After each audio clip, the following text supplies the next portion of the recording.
For anyone who has not been to one of these before or doesn't know me or Wikimotive, Zach Billings, co-founder of Wikimotive. And for those of you who don't know us, we are a boutique marketing agency with a specialization in search. And the reason that we're focused on this topic today and every month, as we do this in monthly installments, is obviously the state of the AI search landscape has continued to evolve over the last handful of years. Every 6 months since ChatGPT launched, I have done a fresh seminar on the state of AI search. And as the space continues to evolve, it's obviously reached kind of a fever pitch where everyone is talking about it. Everyone has an opinion, especially all the vendors with something to sell you. And I think it's important for us to try to cut through that noise and let data do the talking. Quick recap of what we did last month. And I implore everyone to go back and watch any of the episodes you miss. While this topic will not exactly be evergreen as it continues to evolve, the accuracy of the information will certainly survive 3 to 6 months easily. And so if you're going back in time and you're looking at one that you missed of this webinar series going back 3 months, 6 months, you will definitely get some value out of it. And it will help fill in some of the blanks as we move forward. I'll continue to rehash some of the most important points, some of the dependencies as we move forward with this. And you know, the nuance will certainly get lost if you don't go back and check it. So quickly, last time we took a look at the rate of adoption of LLMs, particularly from the perspective of low funnel automotive search, as in people who are getting to dealership websites, people who are getting to dealership inventory as a result of finding that inventory or that dealership in an AI tool. And what we found was between a study that we had done with 217 dealers and outside studies from third parties with even larger data sets, the rate of acceleration is fairly steady at this point. In fact, actually, there's been a bit of a taper off in terms of total number of click-throughs to dealership websites.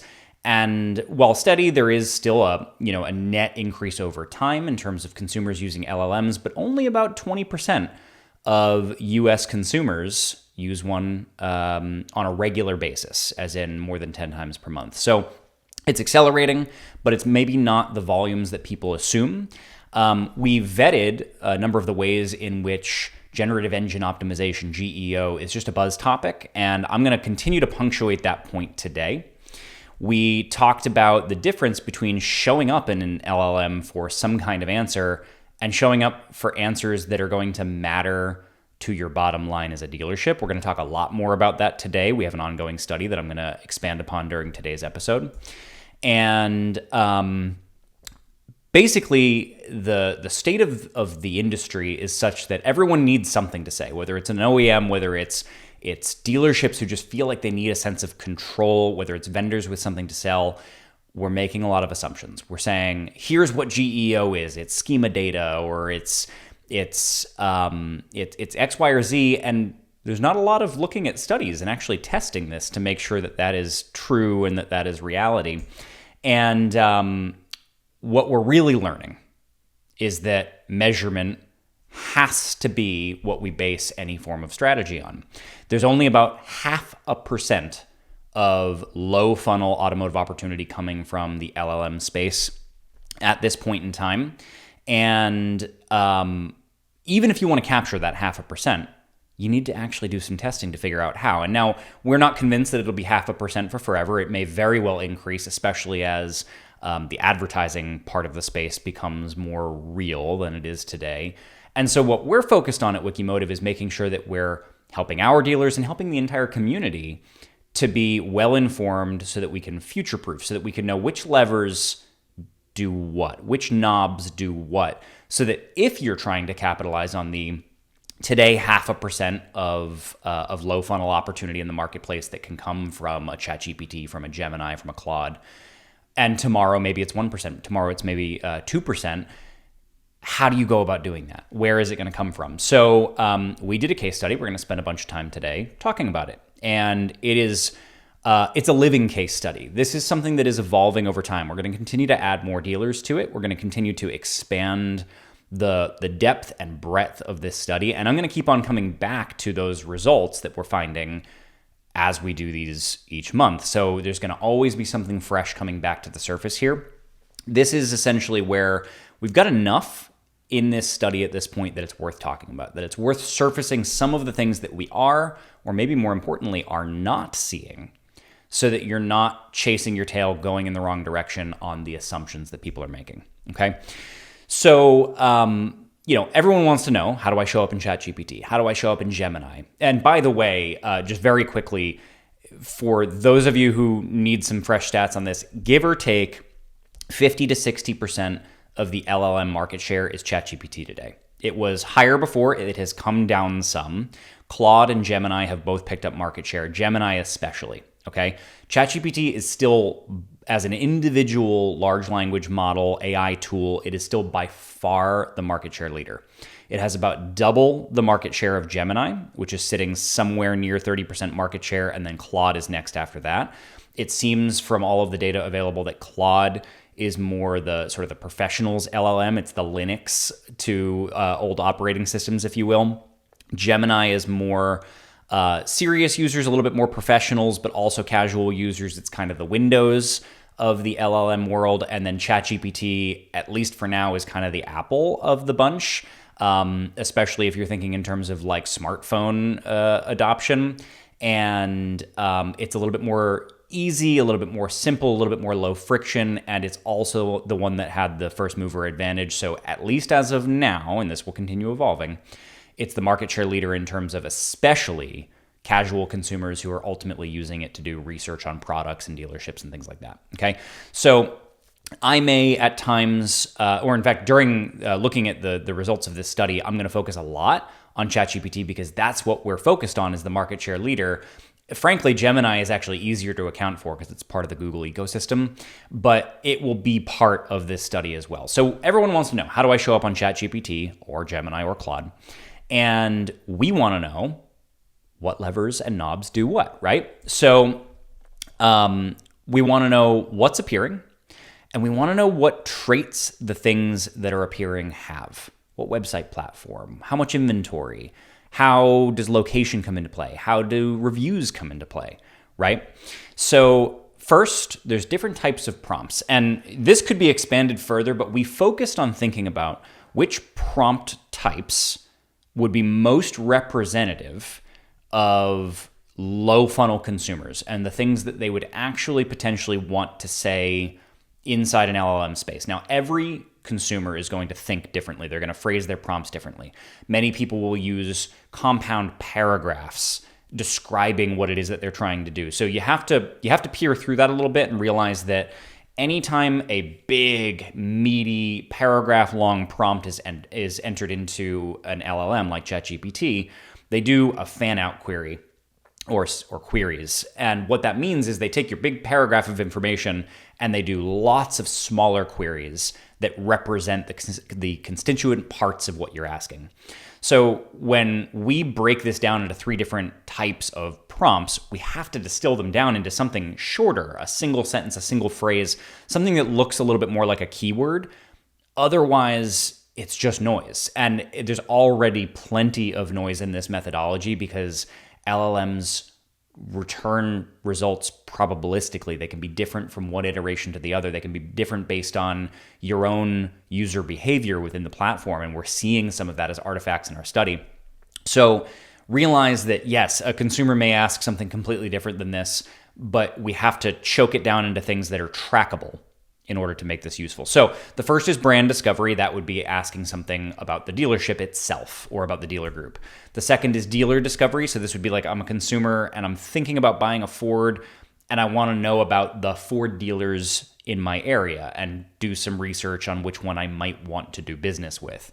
The other would be an inventory-centric search where I know I want an F-150 and I'm looking for ones with offers, or I'm looking for some in a particular price range or trim price range and offers, right? And that's where you get into compound prompts.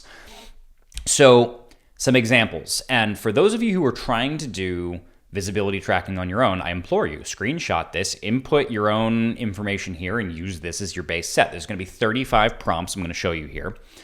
And the first is brand discovery, right? So tell me about dealers. Tell me about ABC Ford, right?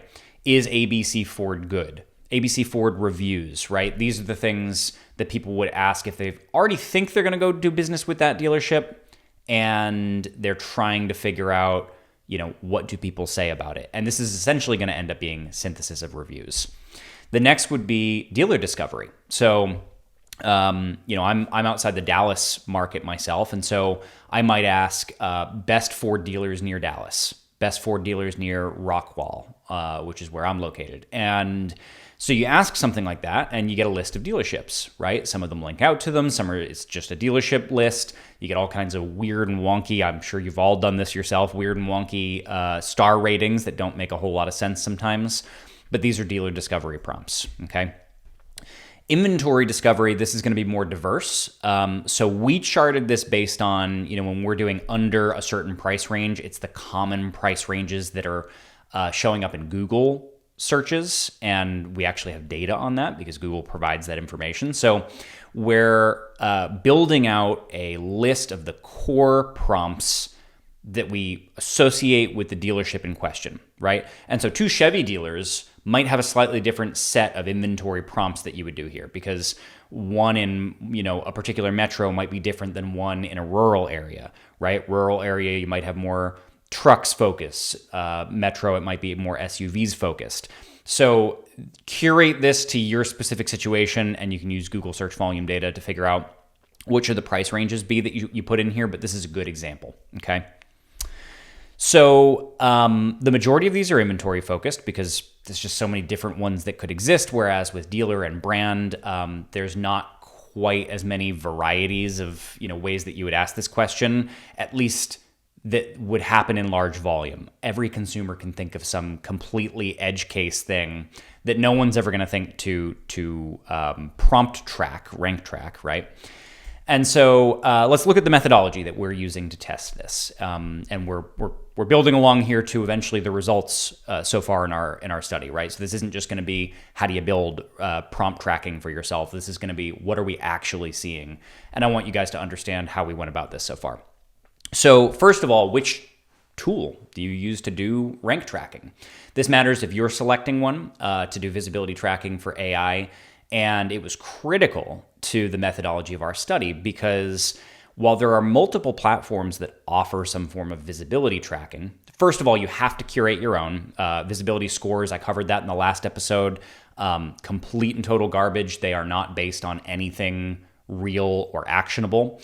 And if you missed that episode, feel free to reach out to me. I'll show you your own visibility score and I'll show you why it doesn't work properly to use those. But you can do manual prompt tracking in Ahrefs, in Profound, in SEMrush, and some others, but the vast majority of them don't have a system built in to do location specific. And that's critically important because if it's a Chevy dealer in Houston and you're doing nationwide tracking in the tool in question, you're not going to get useful results, okay? When you use your preferred LLM, ChatGPT, Gemini, Claude, whatever you're using, when you type in best Ford dealers near me, it knows what near me means, okay? And so we have to make sure that we're including those kinds of things. And in order to do that, you have to use SEMrush, essentially, because they allow city-specific or zip code-specific tracking, and it appends that into the prompt to be able to make sure that they're location-specific, all right? So that's the first thing. We're using SEMrush for this. Now, here's the method, and this is wild, okay? So I showed you guys 35 different prompts that we're tracking, specific prompts that are part of this current study, all right? And we've been doing this for multiple months now, and you're gonna see the results as of multiple months into the study, not a year in, because this really hasn't been mature enough. SEMrush has only had mature, usable prompt tracking for a handful of months at this point. It was in beta before that. So we've been doing this for a handful of months. There's 35 different prompts. And here's the thing. If you multiply the number of different parameters that we're tracking, like what's the URL, did it have inventory, et cetera, and so forth, times the number of prompts, and the fact that we're manually looking, we're specifically looking at the top 3 results that are cited for each prompt that is done, and we're tracking this every single week. That leads to over 5,000 tracked data points per month per dealer in this study. It's a large volume of data, and we're starting to collect some pictures of what reality looks like pretty quickly. All right, so let's look a little bit deeper at what we're doing here. We're looking at when we see a result in the top 3 cited positions, we're looking at specifically, what is it? Is it a dealership? Is it a third party? Is it a third party blog like Motor Trend? What kind of page is it? Is it an SRP? Is it a VDP? Is it a landing page? Is it the home page? Is it the about page, right? We have to know what kind of page it is because that starts to signal what do LLMs respect the most, which tells us where the lever is available, okay? And there's going to be a lot of noise, to be clear, in this data, and this is going to require more and more dealerships and more time to start to sift that out, and I'll talk about that in a second with a good example. We're looking at how many reviews and what star rating does the dealership have that's in the top 3 positions. We're looking at where their physical location is in proximity to the pinpoint that we're using as the location in SEMrush, right? So we're looking at all these different parameters and many more. We're looking at how much inventory does the dealership have in stock? How many used cars? How many new cars? How many of the model in question in the case where we're doing model-specific inventory searches, right? These are really important parameters. And like this matters because at the end of the day, if it turns out that all answers in LLMs are basically who has the most star rating and who has the most vehicles in stock, all of a sudden your priorities are a whole lot different than if it's how much content is on the page, right? Or how does your Wikipedia article look, right? The parameters matter because this is going to inform what matters in GEO and what is just white noise, okay? So we build all of these out. We test them every week. We look at the top 3 results. We log those. We start to look for commonalities in the data. So here's what we found. First of all, brand discovery, and you have to break this down into the different types, okay? Because brand discovery is going to give you a very different kind of answer than dealer discovery or inventory discovery. Brand discovery, you're asking about the dealership. So we're not worried about top 3 at that point. We're worried about sentiment and what pages within the dealership or the dealership's entities are being cited, right? If I say, tell me about ABC Ford, I'm not looking to find out if a competitor shows up because that's just not going to happen. I'm looking to find out, is it the dealership's about page? Is it their home page? Is it their, is it a review site? Is it a third party that's got a profile on them? What's showing up in the cited results that the LLM, ChatGPT in this particular case, is saying is the source of this information because that tells you where the levers probably are, right? So we found that about 50% of the time, it's the dealership's own content that is driving sentiment in this case. We found that review sites are prevalent here. We found that a handful of things like Reddit threads can show up, although Reddit is very difficult to game because the spam standards are so incredibly high on that platform. And basically what this is starting to tell us is that the dealership's website itself and the information there is a lever available to you, and it will impact how you show up, what the sentiment is like around the search or the answer to the prompt, but it's far from the only place. And the reality is the thing that creeps into the actual results if you try this. If you try, tell me about and put in the name of your dealership, tell me what it's like to work with, put in the name of your dealership. What don't people like about working with, put in the name of your dealership? You're going to find that the vast majority of the information that you see in the resulting generated response is going to come from reviews. It's going to come from some combination of Reddit and reviews from different platforms, but it will find the common threads, and that's going to be the largest lever in this area, which means you don't get to just directly pull on it. You have to treat your customers right because they're going to pull on that lever, okay? Dealership discovery. So this is, again, where you're saying like best Ford dealers near Dallas, best Chevy dealers near Houston, that kind of thing.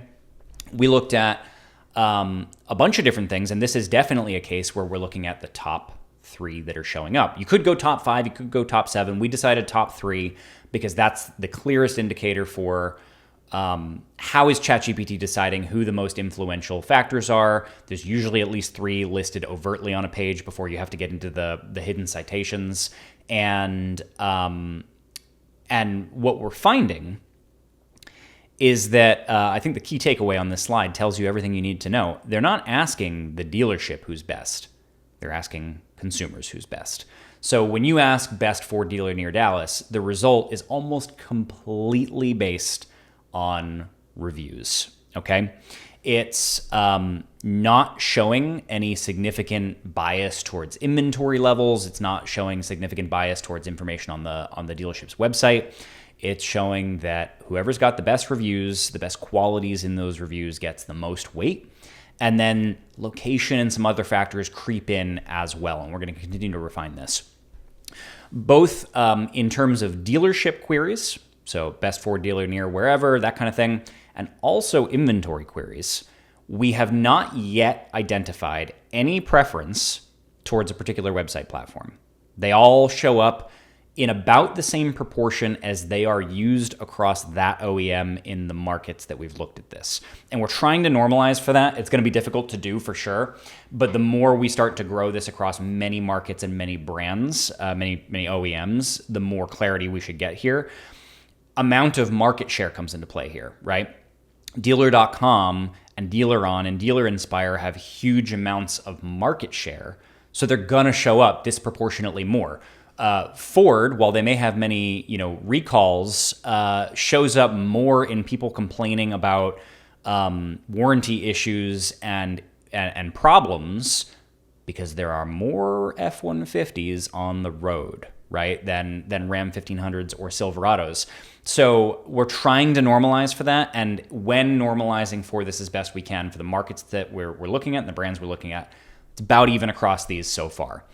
That's important because one of the questions I'm getting a lot from dealers is, hey, which one of these platforms is better for GEO, better for SEO? For SEO, I have some answers because some tend to work a little bit better than others. But for GEO, so far, it's not looking like there's a particularly steep spread between them. We are seeing a lot of third-party results, particularly in the inventory searches. They don't really show up generally in the dealer discovery searches, but in inventory discovery, give or take 50%, as you're going to see in a minute, of the total results are third parties. Auto Trader, Cars.com, Car Gurus, Edmunds. The simple answer is this is exactly the same reason that this happens in Google search, traditional Google search, in that they simply have more inventory. So it stands to reason that when you're doing an inventory-oriented search, they would proportionally show up more because they're housing more of it. It's a better single resource for that. That being said, ChatGPT in particular has also decided to give some kind of weight or preferential treatment, as far as we can tell, to third parties. They're just looked at as being a more universal resource than a particular dealership. But that doesn't mean that dealerships are not showing up heavily in inventory searches. It just means that third parties are also well represented here. Okay, so let's look at it broken down by what shows up. This pie chart shows by percentage what we found in inventory searches specifically. A little more than 50% of the results were third parties, okay? And bear in mind, I need to make sure I punctuate this point for everybody. Only 0.5% of low funnel transactional automotive retail opportunity exists within LLM prompts at this point in time, according to the data. So before you go plus up your investment in the third parties in the name of showing up in an LLM, realize that is not going to be the primary value of signing up for Auto Trader or Cars or Edmunds or anybody else, okay? I'm not saying do or don't do that. I'm saying don't do it for this reason because the total percentage of available opportunity is just not big enough to justify that right now. But so then next is dealerships show up a lot. And then there's a handful of other things that will also pop into the results. So look a little deeper here. Of the dealerships that showed up in response to inventory discovery searches. So imagine the search in question is find me Silverados for sale under 70K near me, or under 50K near me, or whatever the question might be. We looked at the top 3 positions. All of these data points are log data points specifically for inventory volume, okay? And what we found is across the top 3 results, no significant correlation between inventory volume on the website and showing up in the top 3 results, whether you're 1, 2, or 3. Okay? So as far as we can tell, you don't get a big edge because you have more inventory. Now, this is out of the top 3, so it's possible that there were results in the 11th cited, position that have less inventory, but between the top 3, it's not a clear predictor of where you'd show up. Okay? So next we looked at schema markup. We looked at what types showed up, what types of schema. There's the auto dealer schema, organization schema, website schema, vehicle schema, product schema. There's lots of different schemas. And we looked at which ones show up, and then is their information accurately and completely filled out, okay? We found that accuracy and completion was more important than whether you had the latest, greatest edge case type schema that people are talking about. So I'll give you a good for instance. Virtually all of the website platforms right now, their VDPs are using the product schema, which is more of an industry agnostic kind of everywhere acceptable schema format. In theory, on a VDP, you should be using the vehicle schema. There's literally a schema type for vehicle, right? Where like VIN would be a specific field and all of that. But most website vendors are not doing that. And it doesn't seem to matter, okay? As far as we can tell at this point. Now, we're going to continue to study this. This is not case closed, but it signals that schema is not a clear predictor other than is it accurately filled out, which was already something you should have been doing for SEO anyway, okay?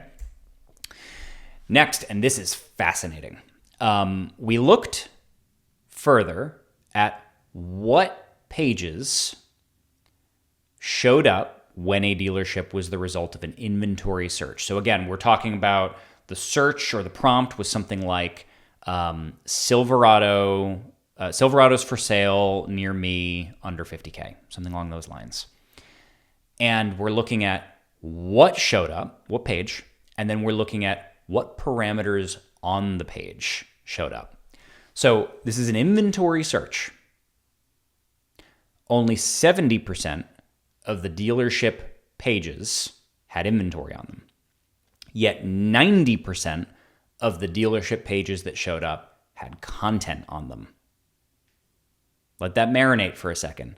Content was a larger predictor of showing up for an inventory search, an inventory prompt in ChatGPT than inventory was.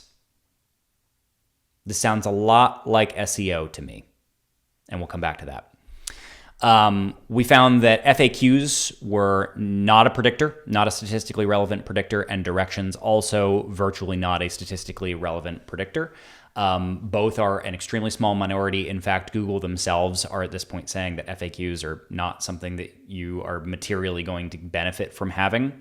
That is largely a myth. And it doesn't mean that you can just be lazy about your content. You need to have good quality content. But FAQs specifically are not what needs to exist within that. Content, though, clearly an important part of this. 5% of the total results that we found were Reddit, which is interesting, and 3% were blogs. None of the blogs found were dealership blogs. They were all major national resources that are respected authorities like Motor Trend, Car and Driver, things like that. So your blogs are not going to show up for inventory searches. They might show up for research searches, but those don't produce any value for your dealership. So bottom line is if you want to show up, put a bunch of content on your SRP. Tick the inventory box, tick the content box, and that is definitely the identifiable levers at that point, which is also how you do SEO for inventory prompts, or rather queries in the case of traditional SEO. I also want to point out that LLMs can get this wrong, and we are continuing to investigate the nuances of this to figure out how these artifacts materialize.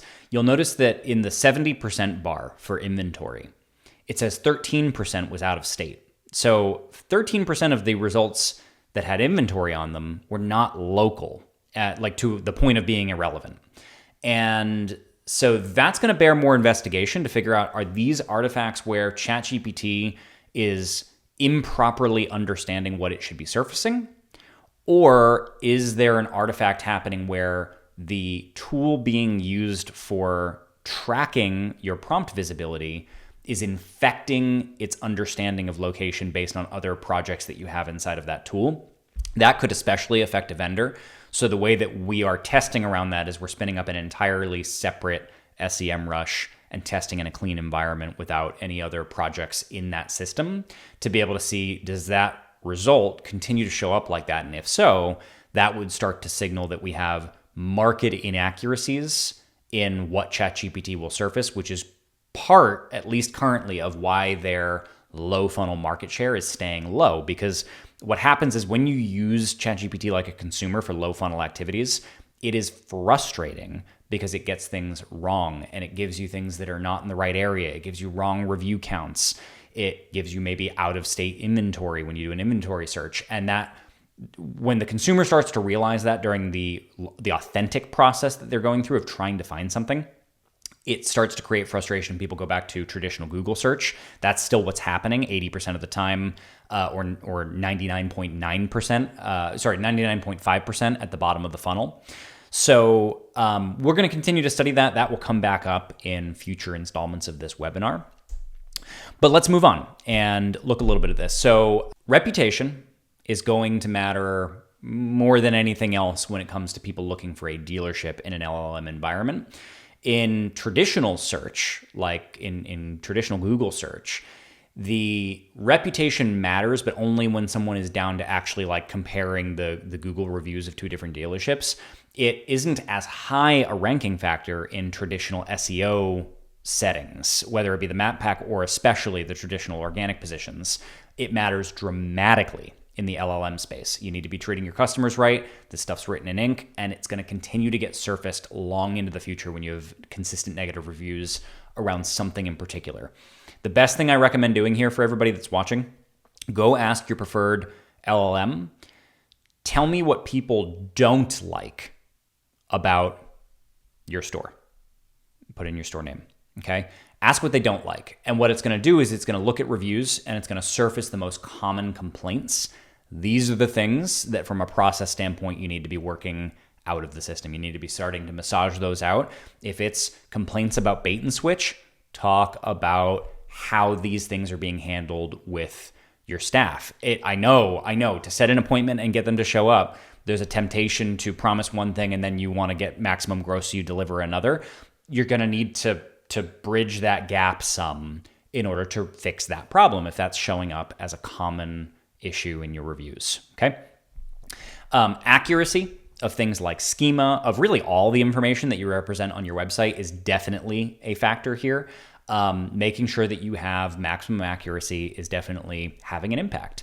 Content, it's king in SEO and it's king here. Of the levers that you have directly within your control, things that you can do on your website today or your vendor can do, content is the number one thing that is the predictor of success in this space. If you want to be able to show up better in LLMs, just like with your SEO, content, and what that is leading to is clear conclusions that they are not separate services.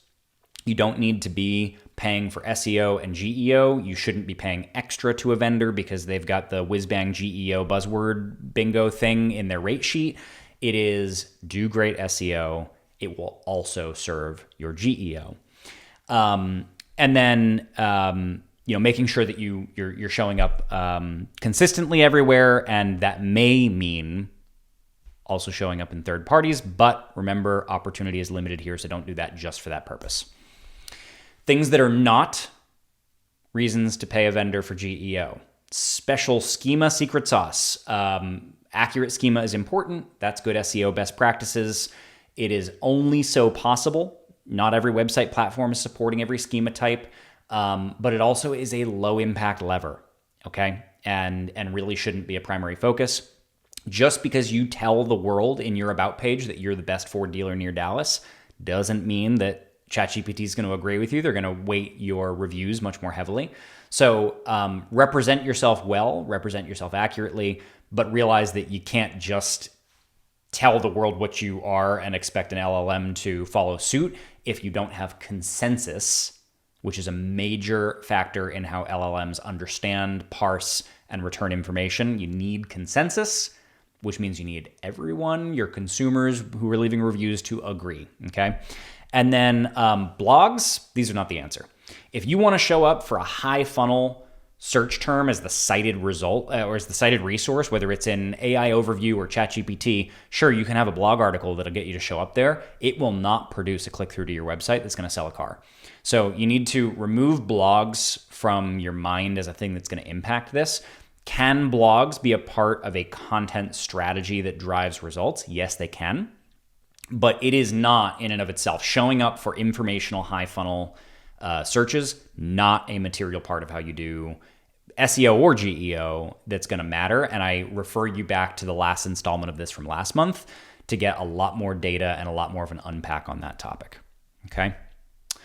So what we're paying attention to as we continue to iterate this forward, reasons to come back and keep watching this webinar. Each time we do this, I'm going to shift into different areas of the topic. We're not just going to myopically go over the results of this study. That would get, I think, boring for people, but I'm going to keep on bringing refreshes to this, and every handful of them will come back and do a full reset like this to talk about the state of the study.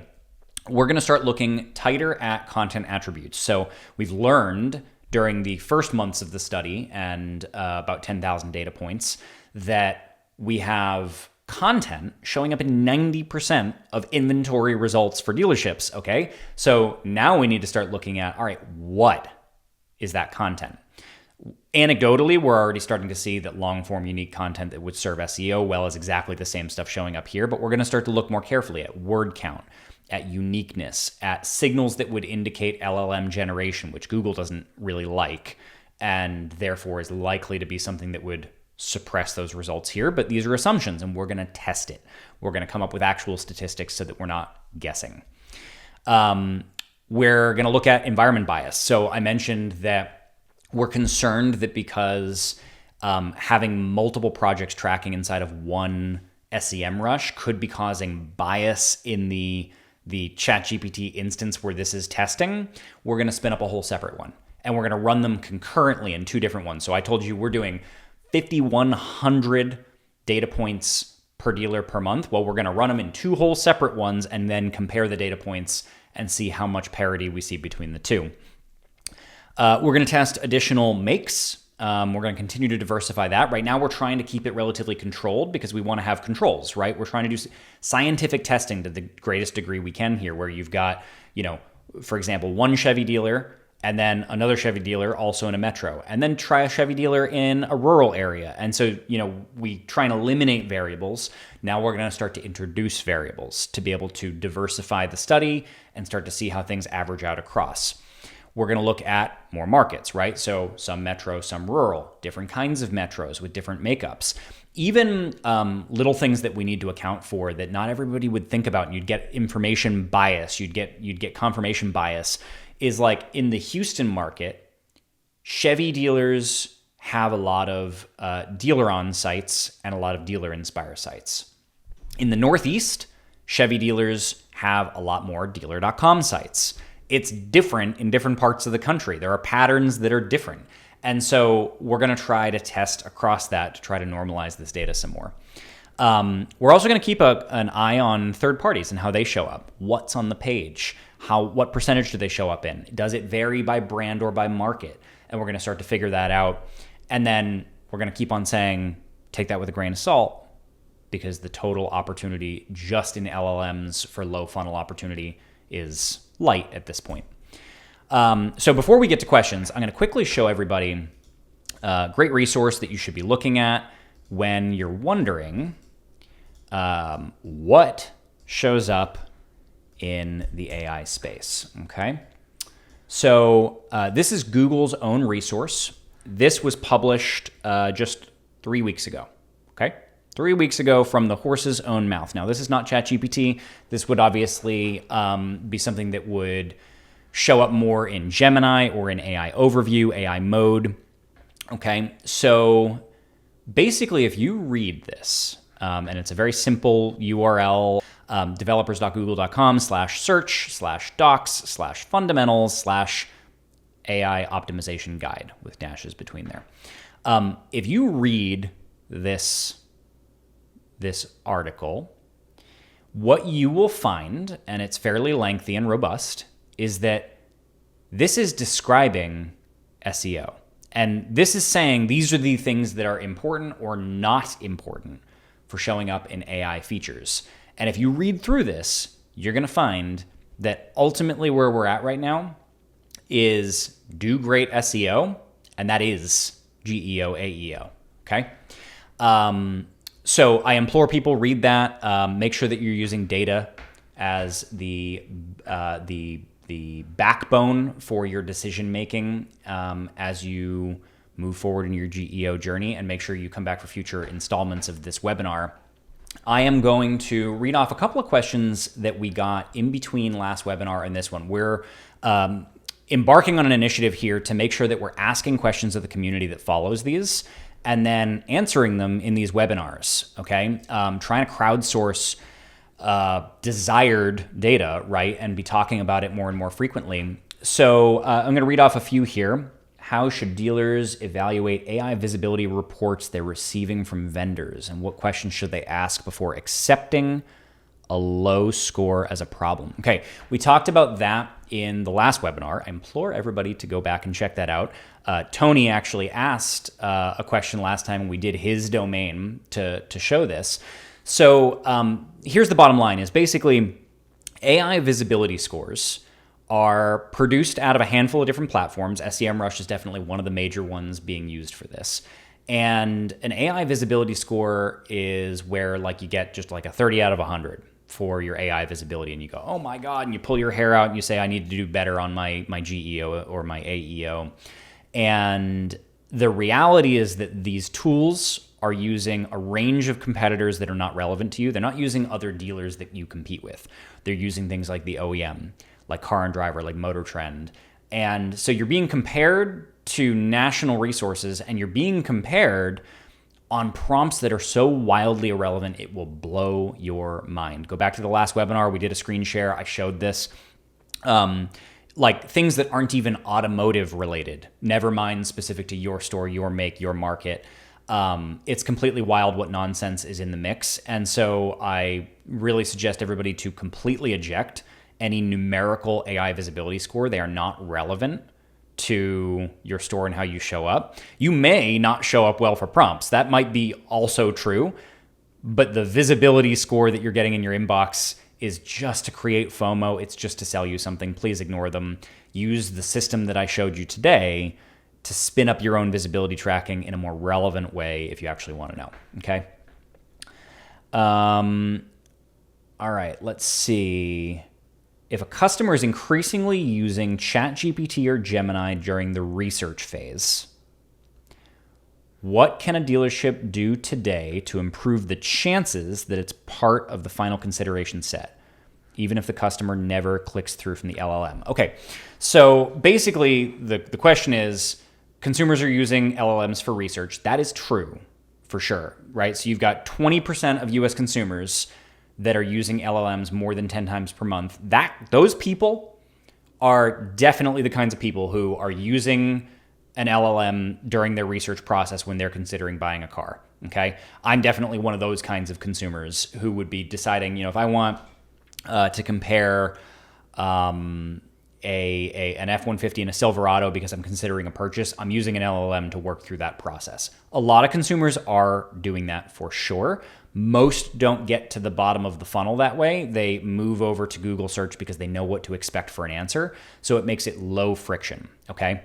The question is, what can I do to improve my chances of being part of the final consideration set? Well, I would say you need to separate what is an informational prompt, right? Something very high funnel where you just have no influence. You are not going to be able to leverage that prompt to improve your odds of getting a sale or a lead out of that, versus what are some lower funnel prompts that may not produce a click-through. During the last installment, I showed you guys a bunch of data that really focused on click-throughs, okay? And that is ultimately the most important thing, right? You need to get a click-through to get a lead, but there are some prompts, like perhaps best for dealer near Dallas, something like that, that produce a list of dealerships, but might not result in an actual click-through from the LLM. It might result in a Google search for the dealership that was up at the top of the list, okay? So what you need to do in this case is you need to be doing something like custom visibility tracking, like I showed you in today's exercise, where you're looking at specific prompts, including some that may not produce a click-through, and then looking at what are the results within that. This is why in the dealer discovery cohort of prompts that we're tracking, we're not looking necessarily at the top 3 that have a link through to the dealership. We're also including just which are the top 3 mentioned, okay? Because which are the top 3, how much inventory do they have, what's their reputation like, and where are they located? Those are factors, but you may not see a click-through, you may not see a referral coming from the LLM. So the answer would be you need to do visibility tracking, and reputation would be the number one thing that you need to be curating. We are still studying what the rest will be, okay?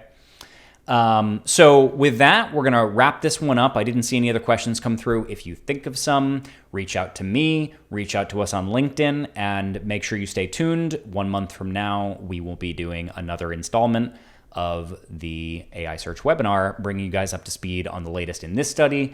And next time, the plan is that we're gonna be looking more at outside studies, third-party data, not third parties like the third-party lead sites in automotive, but from third parties that are doing large volume studies. So we're gonna try and get outside of our ecosystem, and we're gonna make sure that we're not victims of the echo chamber, right? And until then, I will see you guys next time.